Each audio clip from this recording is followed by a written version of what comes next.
उत्तराखंड की ऊंची पहाड़ियों के बीच एक छोटा सा गांव बसा था, वीरपुर। इस गांव की एक खास पहचान थी।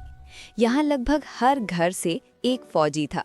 कोई सेना में कैप्टन था, कोई हवलदार, तो किसी ने सरहद पर अपनी जान तक न्यौछावर कर दी थी। गांव में सुबह सुबह जब सूरज की किरणें पहाड़ों के ऊपर से झांकतीं, तो ऐसा लगता जैसे वो भी इस धरती के फौलादी इरादों को सलाम कर रही हों।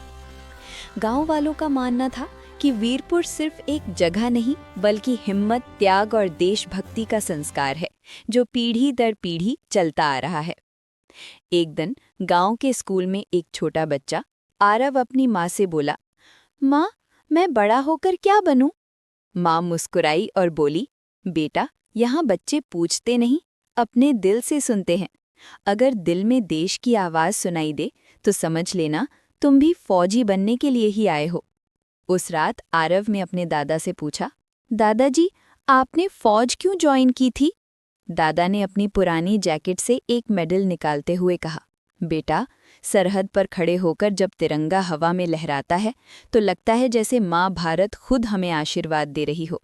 वही एहसास हमें फौजी बनाता है। धीरे धीरे आरव की जिंदगी में बदलाव आने लगा। गांव में हर शाम जब सैनिकों के परिवार मंदिर में सामूहिक प्रार्थना करते तो माहौल कुछ अलग ही होता। एक तरफ उम्मीद थी, दूसरी तरफ चिंता, पर सबसे ज्यादा थी गर्व की भावना। एक दिन गांव में खबर आई कि कैप्टन विक्रम, जो गांव के सबसे होनहार सैनिकों में से थे, दुश्मनों से लड़ते हुए घायल हो गए। गांव में हलचल मच गई।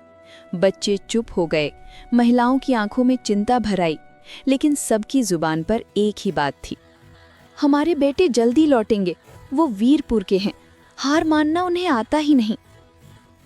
कुछ हफ्तों बाद गांव की सड़क पर एक जीप नजर आई। उसमें कैप्टन विक्रम थे, जख्मी पर मुस्कुराते हुए। पूरा गांव उमड़ पड़ा। किसी ने आरती उतारी, किसी ने तिरंगा लहराया। बच्चे उनके चारों ओर दौड़ने लगे। विक्रम ने हंसते हुए कहा, घबराइए मत, मैं फिर ठीक होकर सरहद पर लौट जाऊंगा। वीरपुर का खून हूं, पीछे हटना मेरे बस का नहीं।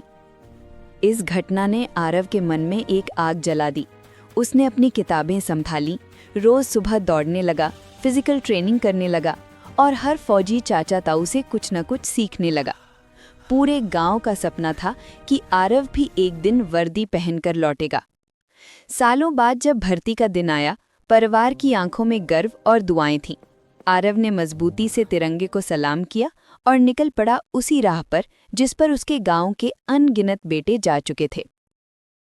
कई महीने बाद एक सुबह वीरपुर की पहाड़ियों पर सेना की जीप दिखाई दी। गांव वाले समझ गए, आज कोई खुशखबरी है।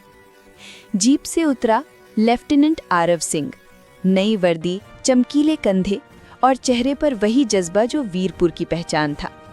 गांव गूंज उठा, जय हिंद, वीरपुर की जय। आरव ने मंच पर खड़े होकर कहा, मेरे गांव ने मुझे सिखाया कि फौजी सिर्फ वर्दी नहीं पहनता, वह देश का विश्वास पहनता है। यहाँ हर घर से फौजी निकलता है क्योंकि यहाँ हर माँ के कंधों पर तिरंगे की महक है। गांव तालियों से गूंज उठा और इस तरह वीरपुर की परंपरा, हर घर से एक फौजी, एक पीढ़ी और आगे बढ़ गई।